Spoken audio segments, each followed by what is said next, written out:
Hello students, তো ইয়াতে আমি আজি ভিডিওত ডিসকাস কৰিব গৈ আছো HS 2026 ত গ্ৰামাৰ কি আহিব।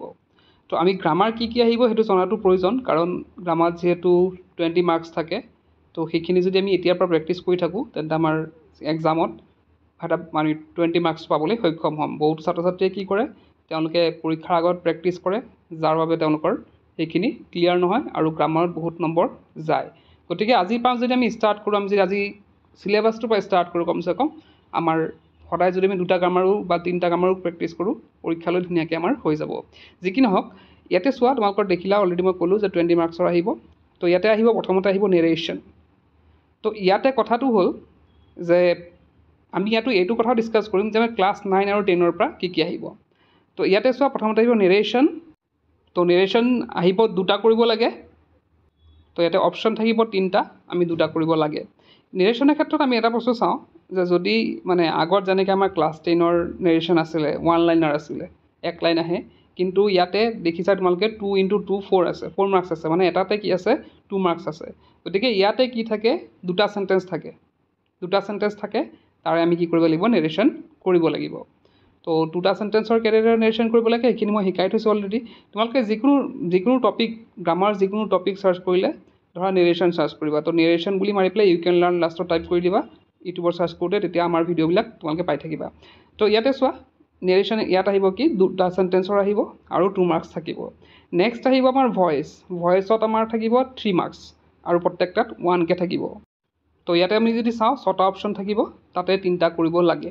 তো ইয়াতে ভয়েসখিনি কিন্তু কোনো দিগদাৰ নাই আমাৰ ক্লাস 9 আৰু 10ত যিদৰে পাইছিলোঁ ঠিক তেনেদৰে ভয়েসখিনি আছে কোনো সাল সলনি কৰা নাই। তো তোমালোকে মানে কোনো চিন্তা কৰিবলৈ নাই। ভয়েসৰ যদি তোমালোকে ক্লাস 9 10ত ভালদৰে তোমালোকে পাৰিছিলা এতিয়াও যদি কেইদিনমান প্ৰেক্টিস কৰি যা এইখিনি ধুনীয়াকৈ পাৰি যাবা। নেক্সট আছে rewrite any following sentence using the verbs given the brackets in the correct forms. তো ইয়াতেও চোৱা এইখিনি লিখাটো অলপ বেলেগকৈ লিখিছে কিন্তু এইখিনি হৈছে কাৰেক্ট টেন্স। আমি কাৰেক্ট টেন্স আমি অলৰেডি 9 10 দুটাতে কৰিছোঁ।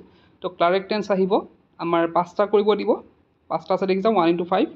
তো অপশনছ থাকিব 8টা। তো 8টাৰ পৰা আমি মাত্ৰ 5টা কৰিব লাগে। তো এইখিনিও কোনো চিন্তা নাই আমি ক্লাস 9 10ত যিদৰে কৰিছিলোঁ সেইখিনিয়ে ইয়াত হৈ যাব। তো টেন্সৰ বিষয়ে নাজানিলে তোমালোকে কাৰেক্ট টেন্স ইউ কেন লাৰ্ণ বুলি সাৰ্চ কৰিলে তোমালোকে সেই এটা টেন্সৰ ভিডিঅ'তে তোমালোকে গোটেইখিনি ক্লিয়াৰ হৈ যাব।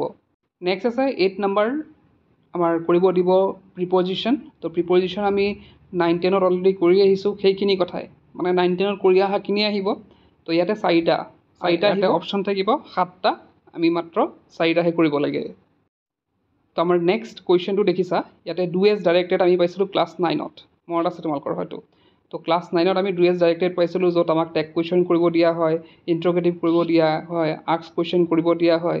তো ইয়াতে অলপ বেলেগ আছে কিছুমান যেনেকৈ complex to simple to complex complex to simple complex to compound বা assertive to interrogative to exclamatory. তো তেনেধৰণৰ কিছুমান সেন্টেন্সলৈ পৰিৱৰ্তন কৰিব দিয়া হয়। লগতে ইয়াতো আকৌ টেগ কুৱেশ্যনো অহা দেখা যায় বা আস্ক কুৱেশ্যনো বহুত সময়ত অহা দেখা যায়।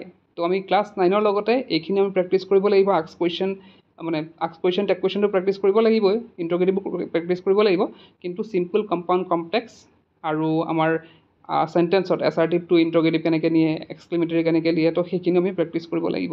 তো ইয়াতে আমি এইখিনি অলৰেডি মই ডিছকাছ কৰিছোঁ আগত যদিও সেইখিনি হয়তো ভালদৰে হোৱা নাছিল মই ট্ৰাই কৰিম আৰু এটা ভিডিঅ' যোগেদি তোমালোকৰ এইখিনি টপিকো ক্লিয়াৰ কৰিব দিবলৈ। তো আমি এতিয়া গোটেই ভিডিঅ'টো আমি কি গম পালোঁ যে আমাৰ ক্লাস 9 10ৰ মেক্সিমাম ইয়াত বস্তু আছে।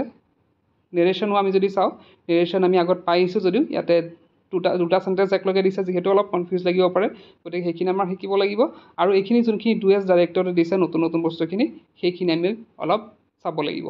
বাকী আমাৰ গোটেইখিনি অলৰেডি আমাৰ পঢ়া হৈ আছে।